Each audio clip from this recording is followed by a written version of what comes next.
राष्ट्रीय स्वयंसेवक संघ के प्रचारक बेचारे बड़े दुखी हैं। मोहन भागवत कह रहे हैं 3 बच्चे करो, वो कह रहे हैं एक तरफ से कहते हैं शादी मत करो और एक तरफ कहते हैं 3 बच्चे करो। इस पे चर्चा करेंगे। नमस्कार, मैं हूं संजय शर्मा और आप देख रहे हैं 4 पीएम न्यूज नेटवर्क। अभय दुबे जी से आज संघ को लेकर मैंने बड़ी बातें करी। मैंने पूछा कि मोहन भागवत कह रहे 3 बच्चे, एक तरफ कह रहे प्रचारक शादी नहीं करेंगे।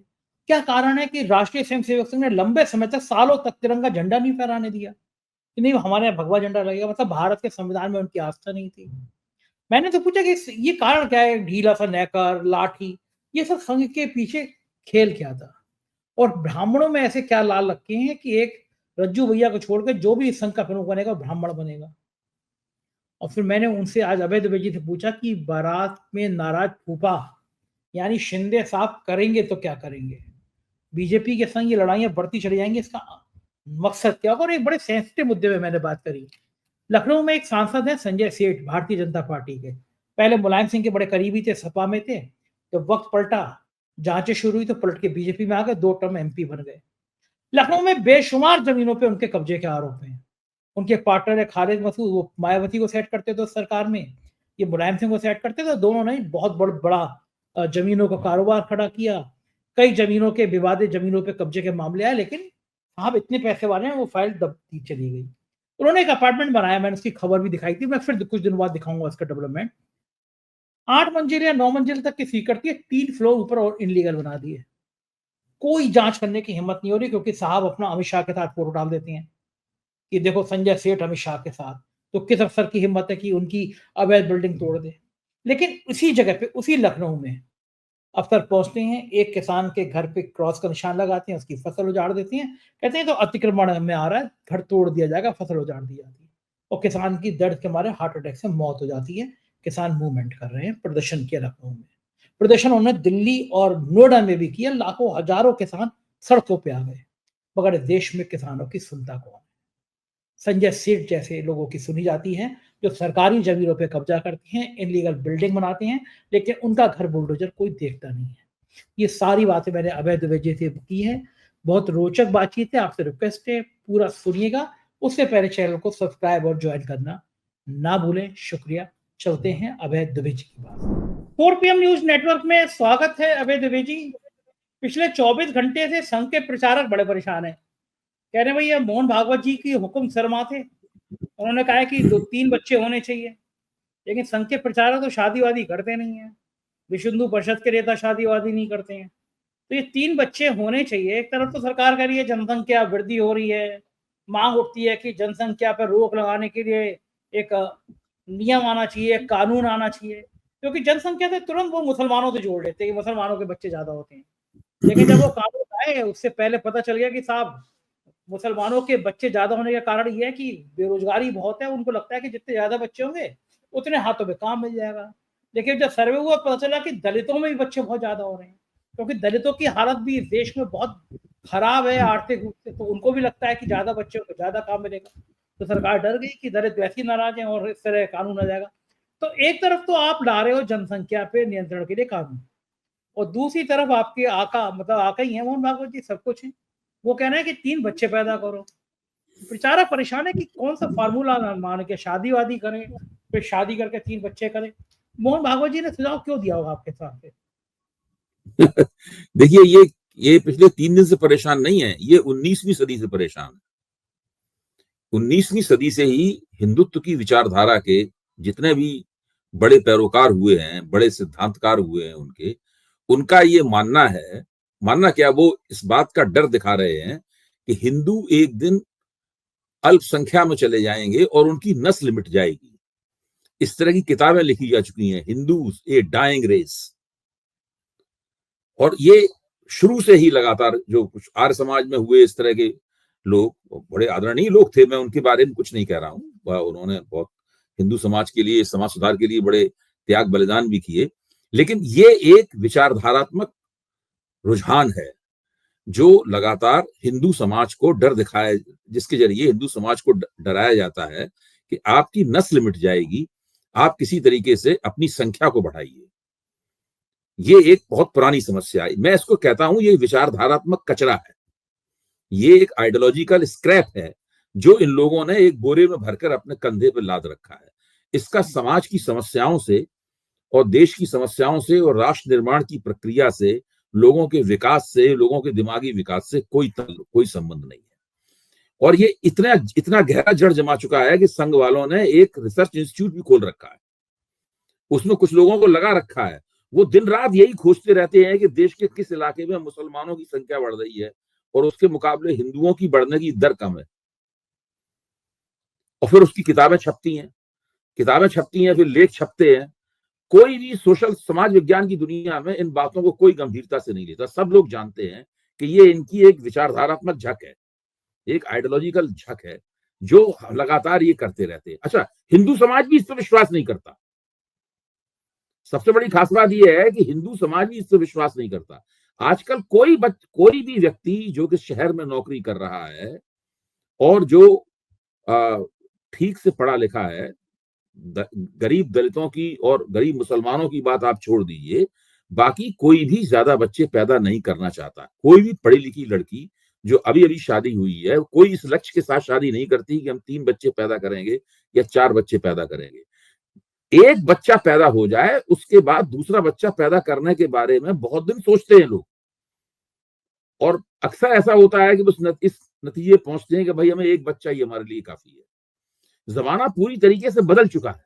ये लोग लोगों के दिमाग को पीछे ले जाना चाहते हैं, 19वीं सदी में ले जाना चाहते हैं, जब एक औरत जो है वो अपनी जिंदगी में 8-8, 9-9 बच्चे पैदा करती थी, 2-3 बच्चे उसके मर जाते थे, 5-6 बच्चे उसके जिंदा रहते थे। इसका देश और समाज, अच्छा, और ये खास बात यह है कि ये सब बातें ये क्यों करते हैं, ये भी जानते हैं कि समाज हमारी इन बातों पर ध्यान नहीं दे रहा है। ये भी जानते हैं कोई भी सरकार इनकी इस मांग को पूरा करने को तैयार नहीं होगी। कोई भी सरकार इनकी मांग का समर्थन करने को, ये भी नरेंद्र मोदी की सरकार नहीं कहेगी कि आप 3 बच्चे पैदा करो, कभी नहीं कहेगी। ये कुछ भी कहते रहे, नरेंद्र मोदी जो इन्हीं की सरकार है, जिसकी पीठ पे इनका हाथ है, नरेंद्र मोदी इन्हीं के प्रचारक हैं, वो भी नहीं कहेंगे। इस तरह की बातें करके एक जो आइडियोलॉजिकल कम्युनिटी है, एक विचारधारात्मक समुदाय है, बहुत ही छोटा सा, बहुत ही माइक्रोस्कोपिक सा, जो इनके इर्द गिर्द रहता है, उस विचारधारात्मक समुदाय को संतुष्ट करने के लिए इस प्रकार की तमाम बातें की जाती। और चूंकि ऐसे आपने बिल्कुल ठीक कहा कि ये मसला पूरी तरीके से मुसलमानों के खिलाफ कर दिया जाता है। मुसलमान 4 शादियां करते हैं, मुसलमान बड़े पैमाने पर बच्चे पैदा करते हैं। इसीलिए असदुद्दीन ओवैसी ने व्यंग करते हुए कहा कि अब आरएसएस वालों को शादी करना शुरू कर देना चाहिए। हाँ, ठीक बात है, ठीक बात है। तो ये बिल्कुल एक ऐसी स्थिति है। अच्छा, एक और बात है, देश में दूसरी जगहों पर दक्षिण भारत से आबादी बढ़ाने की मांग दूसरे कारणों से सामने आ रही है, तमिलनाडु से, तेलंगाना से। अब तमिलनाडु में और तेलंगाना में जो 2 चाइल्ड नॉर्म है, यानी जिसमें ये नियम बना दिया गया था कि अगर 2 से ज्यादा बच्चे होंगे तो आप पंचायत का चुनाव नहीं लड़ सकते, उस फलानी चीज के लिए आप अधिकृत नहीं रहेंगे, आप वहां पर्चा नहीं भर सकते। ये सब जो पाबंदियां लगाई जाती हैं, इन पाबंदियों को हटा दिया गया है, क्योंकि दक्षिण भारतीयों को लग रहा है कि उनकी आबादी बहुत धीमी रफ्तार से बढ़ रही है। उसकी वजह से उत्तर भारतीय आगे निकलते जा रहे हैं। वहां हिंदू मुसलमान वाला मसला नहीं है। वो तो ये देख रहे हैं कि संसद में हमारी संख्या कितनी होगी। तो जब देश में परिसीमन दोबारा होगा, तो परिसीमन के बाद स्टालिन ने पिछले दिनों बयान दिया था जो, और तेलंगाना की तरफ से भी इस तरह की बातें आई हैं, चंद्रबाबू नायडू ने ये इस तरह की बातें कही हैं। तो दक्षिण भारत अलग तरीके की सोच रहा है। उसके सोच में आबादी बढ़ाने संबंधी दक्षिण भारत के सोच में और राष्ट्रीय स्वयंसेवक संघ के सोच में जमीन आसमान का फर्क है। राष्ट्रीय स्वयंसेवक संघ का सोच आबादी को सांप्रदायिक दृष्टि से देखता है, और दक्षिण भारत वाले जब इस बात को कह रहे हैं तो वो अपनी नुमाइंदगी, लोकतंत्र में अपनी नुमाइंदगी बढ़ाने की दृष्टि से इस बात को कह रहे हैं। दोनों बातों में बहुत फर्क है। तो ये अब केंद्र सरकार को ये तय करना है कि वो सांप्रदायिक आधार पर अपनी आबादी की नीति बनाएंगे, अपनी जनसंख्या नीति इसके आधार पर बनाएंगे, पॉपुलेशन पॉलिसी इस आधार पर बनेगी, या पॉपुलेशन पॉलिसी बनाने के और दूसरे आधार होंगे। एक बात मोहन भागवत की सही है कि जहां पर आबादी बढ़ने की दर 2.1 से नीचे चली जाती है, वहां पर बुढ़ापा ज्यादा बढ़ने लगता है, पक्की उम्र के लोगों की संख्या ज्यादा हो जाती है और युवाओं की संख्या कम हो जाती है। इस वक्त मेरे ख्याल से हमारा देश उम्र के लिहाज से जो पॉपुलेशन डिविडेंड था, जो पॉपुलेशन डिविडेंड था, उस फेज से, उस चरण से आगे बढ़कर उस चरण में जाने के खतरे का शिकार है, जबकि युवाओं की संख्या कम होने लगेगी और पक्की उम्र के बुजुर्गों की संख्या ज्यादा होने लगेगी। इसके लिए चिंता करने की जरूरत है, लेकिन इस शैली में नहीं, ऐसी नागपुर की शैली है। ये नागपुर वाली शैली में अगर आप इसकी चिंता करेंगे तो आपका पूरी नीति का कबाड़ा हो जाएगा और इनकी बात कोई नहीं सुनेगा। मैं आपको बता रहा हूं, इनकी बात एक कान से सुनी जाएगी, दूसरे कान से निकाली जाएगी। ये जो छत पर खड़े होकर उपदेश दे रहे हैं, इनके उपदेशों का क्या हाल है? इन्होंने एक उपदेश दिया था यहाँ पर विज्ञान भवन में भाषण देते हुए, उन्होंने कहा था कि जो हिंदुओं का डीएनए वही मुसलमानों का डीओ। ये भी इन्हीं ने कहा था। अब ये मान रहे हैं इस बात को, ये खुद भी मान रहे हैं इस बात को, दोहराते हैं इस बात को, ये नहीं दोहराते हैं इस बात को। तो ये इस तरह की बातें करते रहते हैं। ये काफी गैर गंभीर किस्म की बात है जो कि मोहन भागवत ने कही। अच्छा, मुझे बताइए कि क्या संघ को ये देश के हालात पता नहीं होते हैं? एक बच्चा पालने में आदमी की जीभ बाहर आ जा रही है। मध्यम वर्गीय परिवार के बच्चों की फीस पिछले 10 सालों में 3 गुना हो गई, 4 गुना हो गई। ड्रेस खरीदना है, यूनिफॉर्म खरीदनी है, किताबें खरीदनी है, 4-4, 5-5 गुना महंगी हो गई। वो मध्यम वर्गीय परिवार जिनको मोदी सरकार भेड़ मानती है कि ये कहाँ जाएंगे, तो है ही हमारे, हम इनको घरे आएंगे, इन पे टैक्स लगाएंगे, तब भी रहेंगे, तो ये मध्यम वर्गीय कहाँ चला जाएगा? एक बच्चा पालने में जिनके 2 बच्चे मुसीबत हो गई, एक बच्चा पैदा। आप बिल्कुल ठीक कह रहे हैं। आपको याद होगा दत्तात्रेय होस बोले ने, जिस वक्त नरेंद्र मोदी की तूती बोल रही थी और नरेंद्र मोदी तैयारी कर रहे थे कि अपने अध्यक्ष जगत प्रकाश नड्डा से ये कहलवाएं कि अब हमें राष्ट्रीय स्वयंसेवक संघ की जरूरत नहीं है, हमारी पार्टी मजबूत हो गई है। उससे पहले मैं समझता हूं शायद कर्नाटक चुनाव के ठीक पहले दत्तात्रेय होसबोले ने एक वक्तव्य दिया था, जिसमें उन्होंने बताया था कि लोगों की आमदनी कितनी ज्यादा गिर गई है, लोग कुछ भी नहीं कर रहे हैं, बेरोजगारी बहुत बढ़ रही है, महंगाई बहुत बढ़ रही है, इन सब बातों की तरफ ध्यान दिया जाए। उसके बाद में फिर जब कर्नाटक चुनाव ही हार गए, तब फिर ऑर्गेनाइजर में लेख छपा था, आपको ध्यान होगा। उस लेख में भी इस तरह की बातें कही गई थी, केवल हिंदुत्व और मोदी के नाम पर आप चुनाव नहीं जीत पाएंगे, ये समस्याएं हैं, इन समस्याओं को आपको समाधान करना पड़ेगा। तब दरअसल वो वही बात कह रहे थे जो आप कह रहे थे। क्यों? तब उन्हें मोदी सरकार की आलोचना करनी थी। आज संघ अपने आप को सरकार के कंट्रोल में पाता है। आज संघ की आत्म छवि बन गई है कि धीरे धीरे उसने पार्टी पर भी कंट्रोल कर लिया है, कमोबेश। केंद्र सरकार भी उसके कंट्रोल में है, मोदी जी पूरी तरीके से उसके कब्जे में है और वो ये दावेदारी कर रहा है कि हरियाणा चुनाव हमने जिताया, महाराष्ट्र चुनाव हमने जिताया। इस तरह के विश्लेषण अखबारों में छप रहे हैं कि संघ ने कितनी हजार मीटिंगें की, संघ ने वहां से स्वयंसेवकों को बुलाया, 30,000 से ज्यादा स्त्री पुरुष स्वयंसेवकों को महाराष्ट्र में बुलाया, कोने कोने में महाराष्ट्र के भेज दिया। ओबीसी वोटरों के साथ इतने लोगों ने संपर्क किया, महिला वोटरों के साथ इतने लोगों ने संपर्क किया, कांग्रेस का पर्दाफाश इतने लोगों ने किया और फलाना मंच ढिकाना मंच, ये सब पूरे विवरण अखबारों में इस तरह के प्रकाशित हो रहे हैं। तो अब संघ मान रहा है कि भाजपा और सरकार की जो चालक शक्ति इंजन है वो राष्ट्रीय स्वयंसेवक संघ दोबारा बन गया है। जैसे ही वो अपनी इस स्थिति में आया है वैसे ही पूरी तरीके से हिंदुत्ववादी बातें होने लगी हैं। अब ये सब वो तमाम बातें जो मुसलमानों से मैत्री की बातें थी, ये सारी बातें वो पूरी तरीके से भूल चुके हैं। एक एक विचारधारात्मक बात जो कि एक कचरे से भरे हुए बोरे के अलावा कुछ भी नहीं है, पूरी तरह पिटी हुई बात है, पुराने जमाने की बात है, उन्हीं सब बातों को दोबारा दोहराया जा रहा है। अच्छा अभय जी, एक के बाद एक विवाद खड़े होते रहे हैं, शुरू से खड़े होते रहे हैं। साहब, हमारे मुख्यालय में तिरंगा झंडा नहीं फहराया जाएगा, भगवा झंडा फहराया जाएगा। और उसके बाद में लोग फंस गए, फहरा दिया संघ मुख्यालय में नागपुर में तिरंगा झंडा। तब समझ में आया कि इस देश में तिरंगे से बड़ा किसी धर्म का झंडा नहीं है, चाहे वो केसरिया हो चाहे वो हरा हो, लेकिन देश का झंडा तिरंगा है। तब इस विवाद से पीछे हटे। फिर नेताओं बड़े मजे लेते थे नेकर को लेके, वो ढीला था, बड़ा था नेकर, वो नेकर ही किसी को समझ में नहीं आता था, नेकर किस, एक लाठी और वो नेकर। तो फिर नेकर की मजाक उड़ी तो फिर पुतलून आ गई।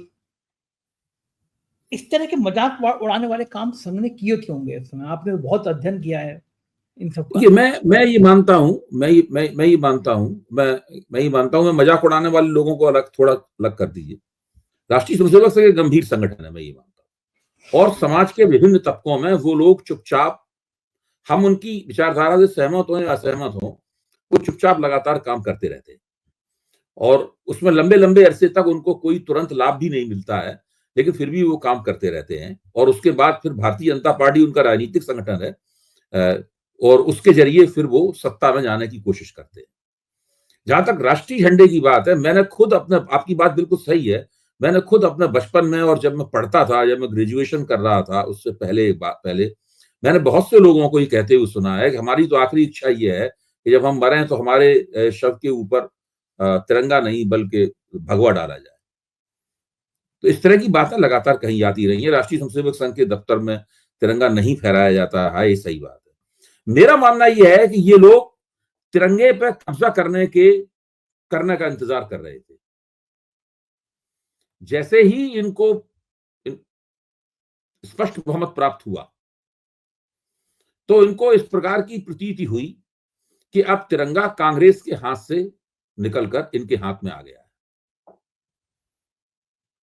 और फिर इन्होंने तिरंगे और संविधान दोनों के ऊपर अपनी दावेदारी दर्ज की। आपको याद होगा 1950 में जब संविधान बना था, उस वक्त ऑर्गेनाइजर में उसके खिलाफ आर्टिकल छपा था, संविधान के खिलाफ, इसमें कहा गया था कि भाई हमारे पास तो पहले से ही पारंपरिक संविधान है, मनुस्मृति, और ये संविधान उस मनुस्मृति से बिल्कुल अलग थलग है, उससे प्रभावित नहीं है, इसलिए हमारे लिए ये बेकार है। तो इन लोगों की जो दुश्चिंताएं थी, इन लोगों की जो संविधान संबंधी एंग्जाइटीज थी, वो ऑर्गेनाइजर के उस लेख में दर्ज है। मैं कहना यह चाहता हूं कि जैसे ही इनको स्पष्ट बहुमत प्राप्त हुआ, वैसे ही इन्होंने घोषित कर दिया कि संविधान हमारा सबसे बड़ा धर्म ग्रंथ है, और तिरंगे को उन्होंने अपना लिया। और यह प्रक्रिया पहले से धीरे धीरे चल रही थी। मैं मानता हूं कि बाला साहब देवरस, जो इनके सरसंघ चालक थे, गुरु गोलवलकर के बाद बने थे, उन्होंने 1974 में पूना की वसंत व्याख्यान माला में एक भाषण देते हुए कहा था कि डॉक्टर अंबेडकर हैं, महात्मा फुले हैं, गांधी जी हैं, ये सब इन सबको हमें अपने प्रातः स्मरणीय पुरुषों की तरह अपना लेना चाहिए, और उन्होंने हमारी जो आलोचनाएं की हैं, मतलब जो है ना, उनकी तरफ हमें ज्यादा ध्यान नहीं नहीं देना चाहिए, इनको हिंदू सुधारकों की तरह लेना चाहिए, इनको हिंदू सुधार। तो उसके बाद से संघ का जो प्रातः स्मरण है, जो सवेरे संघ की प्रातःकालीन शाखाओं में, सुबह की शाखाओं में पढ़ा जाता है, उन सब में इन लोगों के नामों को जोड़ दिया गया, और इस तरीके से एक संघ ने धीरे धीरे करके अपना रवैया बदला गया। लेकिन आज भी संघ में इस तरह के लोग हैं जो ये मानते हैं कि थोड़ी पुरानी चाल का स्वयंसेवक आप उनको कह सकते हैं कि तिरंगे की जगह भगवा ही श्रेयस्कर है, इस प्रकार की बातें कही जाती हैं। लेकिन अब राष्ट्रीय स्वयंसेवक संघ काफी बदल गया है पहले के मुकाबले। अब वो लोग संविधान, तिरंगे के बारे में तकरीबन वैसी ही बातें करते हैं जिस तरह की बातें किसी जमाने में कांग्रेसी किया करते थे। इन लोगों को लगता है कि हम सत्ता में आ गए हैं, हम सत्ता में जम गए हैं, और थोड़ा बहुत ऊंच नीच हो सकता है, जैसा कि अभी 2024 के चुनाव में हुआ था, लेकिन अभी हमें सत्ता से हटाया जाना मुमकिन नहीं है। हम सत्ता में लंबे अरसे तक रहेंगे, और सत्ता में रहने के जरिए हम समाज को, हमारा जो विचारधारात्मक सांचा है, उस सांचे में समाज को दोबारा ढालने की कोशिश करेंगे। ये इनका प्रोजेक्ट है, और इस प्रोजेक्ट में ये लगातार लगे हुए हैं, और सत्ता का उसी के लिए इस्तेमाल कर रहे हैं। अच्छा, ये बताइए कि जो आपने कहा कि संविधान से ज्यादा इनको मनुवाद पसंद था, और समाज में ऊंची जातियों का वर्चस्व देखना चाहते थे। रज्जू भैया को छोड़ दीजिए, तो आज तक संघ प्रमुख केवल ब्राह्मण हुआ है। तो संघ को ब्राह्मण इतने क्यों पसंद आते हैं? कोई और जाति कहाँ तो समरसता की बात करोगे, खिचड़ी भोज की बात करोगे, सहभोज की करोगे, अपना शीर्ष में बिठाना तो ब्राह्मण ही बिठाओगे। ब्राह्मणों में ऐसे कौन से तुरखाव के पर लगे? देखिए, जो संघ में, जो जहां तक मेरी समझ बनती है, संघ में जो ब्राह्मणों की सामाजिक और बौद्धिक श्रेष्ठता भारतीय समाज में मानी जाती है, पारंपरिक रूप से मानी जाती है, संघ इसके पक्ष में है। लेकिन इसी के साथ में केवल इसके पक्ष में होने का ये मतलब नहीं है कि संघ में छुआछूत को बढ़ावा देने वाली बात है। जो शाखा नामक संस्था संघ में बनी है, मैंने जिसका अध्ययन किया, मेरी किताब है हिंदू एकता बनाम ज्ञान की राजनीति, उसमें मैंने इन चीजों को विस्तार से लिखा है। शाखा नाम की जो एक संस्था बनी है, इस संस्था के अंदर जाने वाला कोई भी स्वयंसेवक वहां पर ये नहीं कह सकता कि फलाना स्वयंसेवक दलित है इसलिए इसके साथ हम खड़े नहीं होंगे, या इसके साथ हम कबड्डी नहीं खेलेंगे, या इसके साथ हम दंड की क्रमिकाएं नहीं चलाएंगे, मतलब ये नहीं करेंगे, या इसके साथ खड़े होकर हम प्रार्थना नहीं गाएंगे, नमस्ते सदा वत्सले मातृभूमि, ये नहीं करेंगे, ये वो नहीं कह सकता। शाखा के बाहर निकलकर वो अपने जाति सूचक समाज में जा सकते हैं और रोटी बेटे के जात के अनुसार जो व्यवहार लेन देन होता है उसमें जा सकते हैं। तो संघ के कार्यक्रमों में ऐसा नहीं होता है कि लोग जातियों को जातिवाद का पालन करें, लेकिन जब राजनीति की जाती है तो वहां पर सब जाति वगैरह का सब मामला चलता है। चूंकि आपने घोषित कर दिया है कि भाजपा में अगर कोई ओबीसी जाति का व्यक्ति आता है, अगर कोई शेड्यूल कास्ट जाति का व्यक्ति आता है, तो वो ब्राह्मणवाद की आलोचना नहीं कर सकता। ब्राह्मणवाद की आलोचना करने का काम समाजवादियों का है, वामपंथियों का है, कांग्रेसियों का है, इस तरह अम्बेडकरवादियों का है, फुलेवादियों का है, इन लोगों पेरियारवादियों का है, इन लोगों का काम है।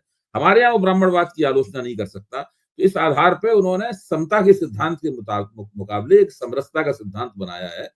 लेकिन इस पूरी प्रक्रिया में होता क्या है व्यवहारिक रूप से? व्यवहारिक रूप से उसमें जो ब्राह्मण, ठाकुर, बनिया, भूमिहार और कायस्थ, ये पांच जो ऊंची जातियां हैं, ये ऊंची जातियां अपना प्रभुत्व कायम कर लेती हैं। ओबीसी वोटों से या दलित वोटों से या आदिवासी वोटों से अंततः जो विधानसभाएं और जो संसद है, उस संसद में ऊंची जात के लोगों की संख्या कम नहीं होती, वो बढ़ती रहती है। और प्रतीकात्मक रूप से शूद्र जातियों को और दलित जातियों को भी प्रतिनिधित्व मिलता है, उनको भी प्रतिनिधित्व मिलता है। लेकिन उनका ये फार्मूला जो मौजूदा स्थिति है उसके हिसाब से काफी लाभप्रद भी है। इससे होता क्या है, जैसे कि मान लीजिए शेड्यूल कास्ट के रिजर्वेशन की सीट है या ट्राइबल रिजर्वेशन की सीट है, मतलब है, तो वहां पर भाजपा का जो शेड्यूल कास्ट उम्मीदवार होगा उसको गैर शेड्यूल कास्ट समाज के वोट दूसरी पार्टियों के मुकाबले ज्यादा मिलते हैं। तो उस प्रक्रिया में ये लोग जब ये कहते हैं कि देखिए हम आरक्षित सीटों में सबसे ज्यादा जीतते हैं, उसकी यही सबसे बड़ी वजह है कि आरक्षित सीटों में जीतने का ये बहुत बड़ा कारण।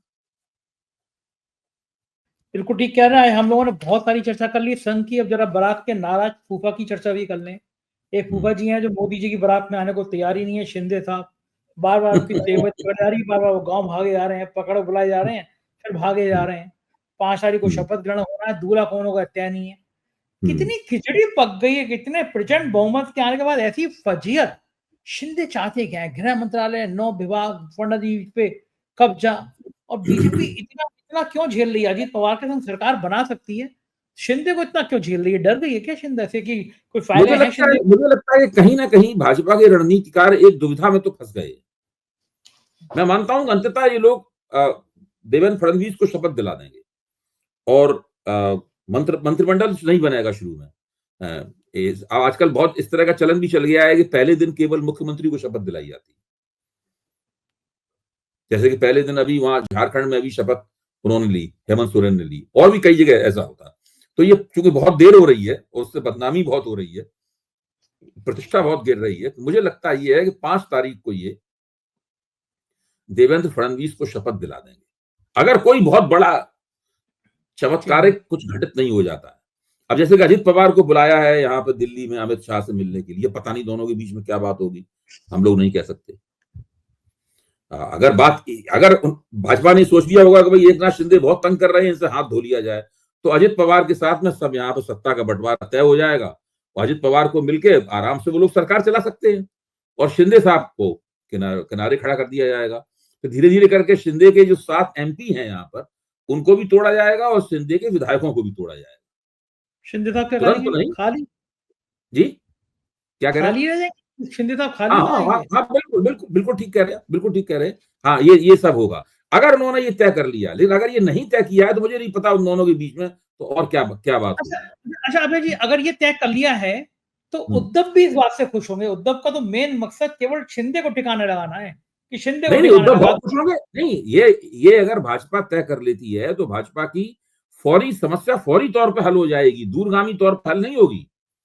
फिर क्या होगा कि शिवसेना की शक्तियां जो विभाजित हो गई हैं, ये फिर धीरे धीरे करके एकजुट होंगी और फिर शिवसेना का जो एक पारंपरिक जमा हुआ आधार है, फिर से वो भाजपा के खिलाफ गोलबंद होना शुरू होगा और ये हो सकता है कि उद्धव ठाकरे और एकनाथ शिंदे ऐसा जाकर उद्धव ठाकरे का नेतृत्व नहीं कबूल कर लेंगे, उनके पास ज्यादा विधायक हैं उनके मुकाबले। उन्होंने अपने आप को उद्धव ठाकरे के मुकाबले ज्यादा मजबूत साबित किया है। तो हो सकता है कि शिवसेना की जो गोलबंदी हो, शिवसेना में जो फिर एकता हो, उसमें उद्धव ठाकरे और एकनाथ शिंदे के बीच में प्रतियोगिता हो। प्रतियोगिता क्या होती है, कैसी होती है, अभी कोई नहीं कह सकता। लेकिन ये सब कुछ इस बात पर निर्भर करता है कि दिल्ली में अजित पवार की आला कमान माने अमित शाह, आला कमान के साथ क्या बातचीत होती है। अगर भाजपा एकनाथ शिंदे को मनाने में नाकाम रहती है, तो फिर भाजपा के पास इसके अलावा और कोई चारा नहीं है कि वो अजित पवार को अपना मुख्य सत्ता में साझीदार बनाकर सरकार बना ले और शिंदे साहब से कहे कि आप ठंडे ठंडे बैठिए, जो मन में आए कीजिए, विपक्ष में बैठिए, जिससे चाय मिलिए। कुछ नहीं पता, कुछ नहीं कह सकते। अजीत पवार की तो लॉटरी लग गई, कोई सोच नहीं रहा था। अजीत पवार वो मान रहे थे कि सब बिल्कुल ढक्कन हो जाएंगे, उनकी तो लॉटरी लग गई। बिल्कुल, अजित पवार की लॉटरी लग गई। एक सबसे ज्यादा फायदे में है इस वक्त, मैं बता रहा हूँ, सबसे ज्यादा फायदे में। सबसे कमजोर खिलाड़ी थे ये, सबसे कमजोर खिलाड़ी थे और सबसे ज्यादा फायदे में। राजनीति में कोई भरोसा नहीं है कब किसकी लॉटरी लग जाए, कब किसके द्वार हो जाए। एक बड़ा संवेदनशील विषय है, मैं पहले भी इस पर जिक्र किया हूँ कि लखनऊ में इस समय भारतीय जनता पार्टी के सांसद हैं, राज्यसभा सांसद, नाम है संजय सेठ। उनकी एक कंपनी हुआ करती थी शालीमार, और उनके एक पार्टनर थे खालिद मसूद। दोनों मिलकर काम करते थे। खालिद मसूद मायावती को सेट किए हुए थे, संजय सेठ मुलायम सिंह को सेट किए हुए थे। लखनऊ में सैकड़ों करोड़ की जमीन पर अवैध कब्जों की शिकायतें जेपी एनर्जी तमाम है। एक अवैधी एक बड़ी पॉश जगह पे भाई लोगों ने अपार्टमेंट बनाया, 8 मंजिला जैसे इमारत है, उसके ऊपर 3 फ्लोर बना दिए बिना नक्शे के सीधे से। 1 साल से मामला चला ठंडे वस्ते में। ये किस्सा मैं इसलिए बता रहा हूँ कि आज उसी लखनऊ में घर तोड़ने के नाम पर एक लाल निशान लगाया है अफसर कि साहब ये घर जो है ये अवैध का अतिक्रमण हमारा तोड़ दिया जाएगा। किसान का घर था, उसकी फसल उजाड़ दी और किसान का हार्ट अटैक से मौत हुई। किसानों ने शव रख के प्रदर्शन किया। इस देश में संजय सेठ जैसे लोग, भूमाफिया कहना ही उचित होगा जब इतने जमीनों के कब्जे फाइलें ठंडे बस्ते पड़ी रहती हैं। एक बार तो विवादित कोठी पे वो अमित शाह को ले गए कैंट में, तो मेरे कारनामे उनके, पहले समाजवादी पार्टी के थे, जब बीजेपी में आ गए। उनकी बिल्डिंग पे जो 3 फ्लोर गलत बने हुए, किसी अफसर की हिम्मत नहीं है, औकात नहीं है, देख ले। और किसान की जमीन पे लाल निशान, किसान ने हार्ट अटैक से मौत हो गई। और आज मैं इसलिए कह रहा हूँ कि नोएडा, दिल्ली में हजारों किसान सड़कों पे थे, आंदोलन कर रहे थे अपनी फसलों का एमएसपी रेट तय करने के लिए। क्या इस देश में किसानों का दर्द कभी कोई सरकार महसूस कर नहीं पाएगी? कोई दिन ऐसा होगा कि किसान भी देश में संजय सेठ जैसे महत्वपूर्ण व्यक्ति ये सोचे, या कभी कोई नहीं सोचेगा? संजय जी, किसानों के साथ में मेरा मानना है कि पिछले 50 साल में किसी भी सरकार ने सही सलूक नहीं किया। लेकिन जब हम ये कहते हैं, इसका मतलब ये नहीं है कि हम लोग सारी सरकारों को सारे धान 22 पसेरी तोल रहे हैं। पिछले 10 साल से इस देश में सरकार जो चल रही है, वो उसका रवैया किसानों के प्रति अलग तरह का है। इसको इस बात से समझने की जरूरत है कि जिस दिन नरेंद्र मोदी ने प्रधानमंत्री पद की 2014 में शपथ ली, जिस दिन नरेंद्र मोदी ने प्रधानमंत्री पद की 2014 में शपथ ली, उसके बाद में उन्होंने जो पहला बड़ा कदम उठाया था, वो किसानों की जमीन छीनने वाला था। भूमि अधिग्रहण बिल अध्यादेश लाए थे। इसके बाद से बार बार उन्होंने कोशिश की कि किसी तरह किसानों की जमीन ले ली जाए उनसे, और किसानों की जमीन लेके कारपोरेट्स को दे दी जाए, कारपोरेट घरानों को दे दी जाए, ताकि वो बड़े बड़े साइलोस बनाएं और बड़े बड़े फार्म बनाएं, और उन फार्मों के ऊपर आधुनिक तरीकों से मशीनों के जरिए खेती हो, और उन्हीं किसानों से जो अपनी जमीन के मालिक हैं, उन्हीं से उनके ऊपर खेती कराई जाए, और उनको बदले में उनको तनख्वाह दी जाए, उन किसानों को, यानी वो उनके यहाँ उनके कर्मचारी बन जाए। ये पूरी योजना है नए जमींदार बनाने की। पुरानी जमींदारी प्रथा तो खत्म कर दी, आजादी के बाद कर दी गई। ये नए जमींदार बनाने की पूरी योजना है। इस योजना को थमाया अंतर्राष्ट्रीय वित्तीय पूंजी की ताकतों ने इनको था। विश्व बैंक वगैरह ने इन लोगों से कहा था कि आप, गांव की जमीन अकुशल हाथों में है।